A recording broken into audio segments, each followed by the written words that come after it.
तो dragon ball super cup chapter 96 भी अब पूरा आ चुका है और ये आर्क अब अपने क्लाइमेक्स पे है, जिसमें तुम्हें बहुत अच्छी फाइट्स अब देखने के लिए मिलेंगी। तो यहाँ से बेशक तुमने स्टोरी को पहले देखा होगा, लेकिन यहाँ से तुम्हें ये चैप्टर अब धीरे धीरे पसंद आने लगेंगे, क्योंकि ये अब एंडिंग की तरफ भी जा रहे हैं। अब शायद से 2 या 3 और चैप्टर इसमें आ सकते हैं, बाकी ये कितना खींचेंगे मुझे नहीं पता, लेकिन आने इतने ही चाहिए। और देखो, मैं इसे शॉर्ट में लेकिन अच्छी तरीके से एक्सप्लेन करूंगा ताकि तुम्हें इस चैप्टर और इस वीडियो में मजा आए। लेकिन मेरे नरेशन के लिए एक लाइक जरूर कर देना और एक कमेंट जरूर कर देना अगर तुम्हें मेरी नरेशन अच्छी लगी तो देखो, इस चैप्टर 96 का नाम है सैयामैन ऑन द सीन। तो इस चैप्टर की शुरुआत कैप्सूल कॉर्प से होती है, जहाँ पर हम ट्रंक्स को देखते हैं और वो एंड्रॉइड्स के बारे में देखकर एकदम चौंका हुआ होता है और कहता है क्या वो हैडो है। ये बुल्मा सुनकर एकदम वहाँ चौंक जाती है कि तुम एंड्रॉइड्स के बारे में कैसे जानते हो। वहाँ ट्रंक्स बताता है कि हम उनसे लड़ चुके हैं पहले भी, जिसे सुनकर बुल्मा हैरान होती है। अब ट्रंक्स कहता है अभी ये सब बातें करने का समय नहीं है, अभी पिक्लो बहुत बड़ी परेशानी में है, तो हमें उसकी मदद करने जाना पड़ेगा। अब यहाँ बुल्मा और ट्रंक्स में ये बातें हो रही होती है कि उन्होंने ये सीक्रेट क्यों रखा। अब वो वहाँ ऐसे बात कर ही रहे होते हैं कि वहाँ गोटेन फ्लाइंग निम्बस पर आ जाता है और वो सीधा ट्रंक्स के पास ही जाता है। अब यहाँ बुल्मा उनको देख के सामने से ही कह देती है कि ये अभी खतरे वाला समय है, तो तुम दोनों जाओ और पिक्लो की मदद करो। अब ये सुनकर ट्रंक्स और गोटेन एकदम चौंक जाते हैं। अब वो दोनों ये सोच के खुश होते हैं कि उन्हें सैयामैन बनने का मौका दोबारा मिलेगा। अब यहाँ बुल्मा भी उनके साथ जाने लगती है और उनसे पूछती है कि पिक्लो की लोकेशन क्या है। वो दोनों थोड़ा चौंकते हैं और इधर उधर उंगली दिखाते हुए लोकेशन बताने लगते हैं, जहाँ गोटेन की उंगली दूसरी दिशा में होती है और ट्रंक्स की दूसरी दिशा में। यहाँ दोनों पिक्लो की लोकेशन को बता ही नहीं पाते, बल्कि पिक्लो अपनी एकदम हाई फॉर्म में होता है। तो मैं यहाँ तुम्हें बता दूं, ये इसलिए शायद से यहाँ हो रहा है क्योंकि अभी पिक्लो अपने एक गॉड फॉर्म में है, तो शायद ये दोनों गॉड की को नहीं पहचान पा रहे हैं, इसलिए शायद हो रहा है जैसा कि सुपर सेन गॉड में होता है। अब यहाँ से कहानी सीधा रेड रिबन आर्मी के बेस पर जाती है और वहाँ हम देखते हैं कि काफी तेजी से जमीन से एक पावरफुल की निकलती हुई दिखाई दे रही है, जो कि हर जगह को घेरी हुई है, जिसे देखकर सब हैरान होते हैं। गामा 1, गामा 2, गोहान और वो रेड रिबन आर्मी के सभी लोग एकदम हैरान होते हैं। और वहीं हम पिक्लो के पैर देखते हैं और यहाँ पिक्लो अपनी एक नई फॉर्म में होता है, जो कि होती है उसकी ऑरेंज पिक्लो फॉर्म, जो कि काफी ज्यादा पावरफुल और खतरनाक दिखाई दे रही होती है। और उसी दौरान बुल्मा भी रेड रिबन आर्मी के बेस की लोकेशन जानने की कोशिश में करी होती है और वो क्रिलिन से पूछ लेती है। और अब हम यहाँ देखते हैं कि गामा 2 फिर से पिक्लो के ऊपर वार करने के लिए तेजी से बढ़ता है और एक पावरफुल पंच उसे दे मारता है, जिसे उसके पेट पे मारते ही पिक्लो को उसका थोड़ा सा भी असर नहीं होता, जिस देखकर गामा 2 एकदम हैरान होता है और पीछे जाके दोबारा काफी तेजी से उसकी तरफ बढ़ता है और काफी सारे पंचेस से उसके पेट पर वार करने लगता है, जो कि लगातार वो वहाँ कर रहा होता है, जिसे देखकर हैडो और पेन भी हैरान होते हैं कि इसे तो कोई असर हो ही नहीं रहा है। अब यहाँ पिक्लो गामा 2 को देखते हुए ही अपने एक हाथ को उठाता है और एक पंच से ही उसे बहुत बुरी तरीके से दूर फेंक देता है और गामा 2 उस पंच को खाके जमीन में घिसड़ता हुआ, जमीन को तोड़ता हुआ वहाँ जाके गिरता है, जिससे वो वहाँ पर बेहोश भी हो जाता है, जिसे देखकर एकदम सब हैरान होते हैं। और पिक्लो अपने आप को देखकर हैरान होता है कि ये मेरी पावर कुछ ज्यादा ही बढ़ गई है। अब यहाँ रेड रिबन आर्मी का बॉस मैगेंटा अपने लोगों से कहता है उस पर गन से वार करने के लिए, जिसका पिक्लो पर कोई भी असर नहीं होता। और वहीं पिक्लो वहाँ खड़ा होकर उन्हें आराम से घूर रहा होता है। अब ये बोल के वो सब वहाँ से भाग रहे होते हैं और हैडो भी वहाँ उनको देखता है कि वो किस तरफ भाग रहे हैं और वो उन्हें रोकने के लिए उनकी तरफ भागता है। और हम यहाँ देखते हैं कि पेन भी अपने हथकड़ियों को तोड़कर सीधा उनकी तरफ तेजी से बढ़ती है और वहाँ पर खड़े बाकी लोगों को वो बड़े आराम से हरा देती है। और जैसे ही मैगेंटा का साथी पेन के ऊपर गोलियों से वार कर रहा होता है, पेन उसे बड़े आराम से डॉज कर देती है, लेकिन वहीं उसके गन पर एक वार होता है जो कि गामा 2 द्वारा ही किया होता है। और वो वहाँ कहता है कि मैं अब समझ गया हूँ कि मुझे किस साइड से लड़ना है इविल को हराने के लिए। अब हम यहाँ देखते हैं कि पेन अपने पावरफुल पंच से उस पर वार करती है और वहाँ कार्मिन को एक ही पंच से वहाँ वो गिरा देती है। और अब हम यहाँ देखते हैं कि पिक्लो भी अब धीरे धीरे अपनी बेस फॉर्म में आ जाता है और उसे देखकर गोहान हैरान होता है और पिक्लो यहाँ कह रहा होता है कि अब हमें इनसे लड़ने की और जरूरत नहीं है, ये समझ गए हैं कि ये किन के साइड से लड़ रहे थे। और उसी बीच हम देखते हैं कि मैगेंटा काफी तेजी से कहीं पर जा रहा होता है, जो कि एक बड़ी लेबोरेटरी की तरफ जा रहा होता है और उसके पीछे डॉक्टर हैडो भी काफी तेजी से जा रहा होता है और उसे रोकने की कोशिश में लगा होता है। और वहाँ हम देखते हैं कि सेलमैक्स एक चेम्बर में बंद होता है, जो कि वो दोनों सीधा उसी की तरफ ही जा रहे होते हैं, जहाँ मैगेंटा सेलमैक्स को उठाने के लिए जा रहा होता है और डॉक्टर हैडो उसे रोकने की कोशिश में लगा होता है कि अगर सेलमैक्स जाग जाएगा तो वो इस प्लेनेट को खत्म भी कर सकता है। अब यहाँ डॉक्टर हैडो मैगेंटा को रोकने की कोशिश में लगा ही होता है कि मैगेंटा तुरंत गन से उस पर अटैक कर देता है, जिसकी गोली लगते ही डॉक्टर हैडो सीधा उस रोलर कोस्टर से नीचे जाके गिरता है। अब यहाँ मैगेंटा तुरंत जाकर कंप्यूटर पर सेलमैक्स को उठाने की तैयारी में लग जाता है, लेकिन वहीं पर डॉक्टर डॉक्टर हेडो दोबारा उसके पास उठकर आ जाता है, जिसे देखकर वो एकदम हैरान होता है। और यहाँ डॉक्टर हेडो बताता है कि मैंने अपनी स्किन को कितना ज्यादा पावरफुल बनाया है, ये तुम्हें मैंने पहले भी बताया था, क्या तुम ये भूल गए हो। अब यहाँ डॉक्टर हेडो अपनी एक हीरो कॉस्ट्यूम पहन लेता है, जिसे देखकर मैगेंटा एकदम गुस्से में होता है और वो भी अपने अलमारी से एक सूट को निकाल कर पहन लेता है, जो कि एक आर्मर की तरह दिखाई दे रहा होता है। और वो वहां पर अपनी बॉडी फ्लेक्स करने लगता है, जिसे देखकर डॉक्टर हेडो बोर हो जाता है और अपने हाचीमारू से कुछ कहता है। और वहीं उसका हाचीमारू सीधा मैगेंटा की गर्दन पर जाकर काट लेता है। और डॉक्टर हेडो यहाँ बताता है कि मैंने तुम्हें पहले भी बताया था कि मेरे पास काफी कुछ है, जैसे कि ये मेरा हाचीमारू, जिसके पास एक ऐसा जहर है जो कि अगर तुम्हारी बॉडी पर कहीं भी काट लेता है तो वो बस तुम्हें कुछ ही समय में मार सकता है। अब हाचीमारू के काट लेने के बाद मैगेंटा एकदम पागल हो जाता है और बावला होकर वहां पर कंप्यूटर पर काफी तेजी से वार करता है, जिससे वो कंप्यूटर टूट जाता है। और कंप्यूटर के टूटने से वहां सेल मैक्स स्टार्ट हो जाता है, जिसे देखकर हेडो एकदम चिल्ला पड़ता है। और वहीं हम दूसरी तरफ देखते हैं कि बुल्मा सीधा रेड रिबन आर्मी के बेस पर आ गई है, जिसके साथ गोटेन और ट्रंक्स भी हैं। अब यहाँ गोहान और उन सब में बातें होती है कि यहाँ क्या क्या हुआ है, जिसके साथ वहाँ क्रेलिन भी होता है और वहाँ उनके साथ एंड्रॉइड 18 भी वहाँ आई होती है। और वो गामास को देखकर कह रही होती है तो क्या यही वो नए एंड्रॉइड्स हैं, जिन्हें देखकर गोटेन और ट्रंक्स एकदम खुश हो जाते हैं और उनके साथ वही अपनी सुपर हीरो वाले बकवास करने लगते हैं और वहाँ पर पोजेस मारने लगते हैं। अब यहाँ पिकलो गोटेन और ट्रंक्स को देखकर हैरान होता है, जहाँ गोहान बताता है कि हम सेयंस एक समय पर जाकर काफी तेजी से ग्रो करते हैं। और हम दूसरी तरफ देखते हैं कि डॉक्टर हेडो सेल मैक्स को रोकने की कोशिश में लगा होता है, लेकिन वो चीज बिल्कुल भी वहाँ नहीं रुकती है और उस लेबोरेटरी से काफी तेजी से धुआं निकलने लगता है, जो कि काफी तेजी से बढ़ रहा होता है। अब यहाँ गोटेन, ट्रंक्स और बाकी सब उस पिकलो के ट्रांसफॉर्मेशन के बारे में बात कर ही रहे होते हैं और वहीं पिकलो अपने उस ट्रांसफॉर्मेशन को ऑरेंज पिकलो का नाम देता है। लेकिन वहीं हम देखते हैं कि वहाँ पर काफी तेजी से एक धमाका होता है, जो कि उसी लेबोरेटरी में हुआ होता है, जिसे देखकर सब हैरान होते हैं। और अब हम वहाँ देखते हैं कि जो वो गोल सा चेम्बर था अब वो आधा फट चुका है, जिसे देखकर डॉक्टर हेडो भी एकदम हैरान होता है और उसमें से हम हाथों को निकलता हुआ देखते हैं, जो कि आकार में काफी ज्यादा बड़े होते हैं। और वहाँ हम धीरे धीरे सेल मैक्स को निकलता हुआ देखते हैं, जिसे देखकर डॉक्टर हेडो एकदम घबराया हुआ होता है। और वहाँ हम देखते हैं सेल मैक्स को, जो कि निकलते ही काफी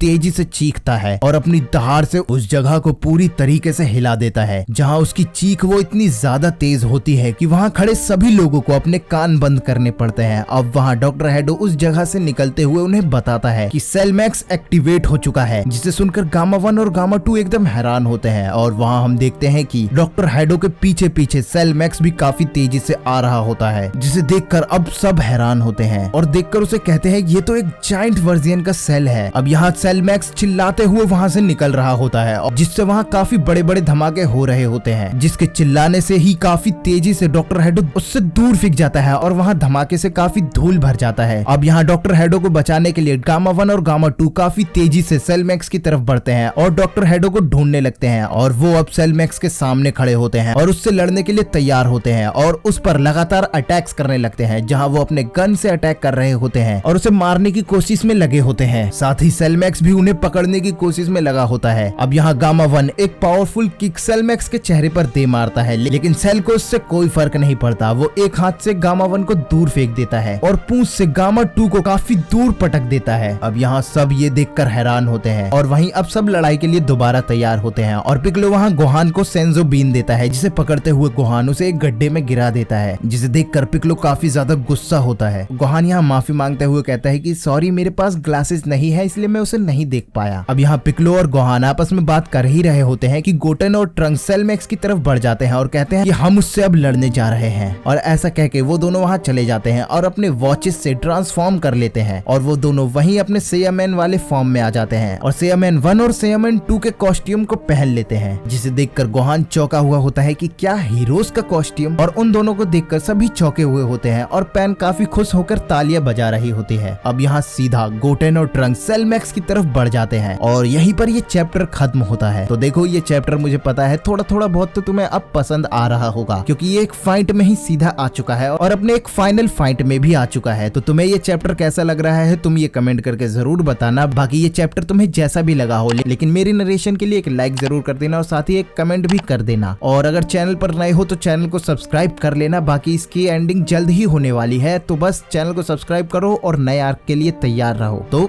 मिलते हैं अगली वीडियो में।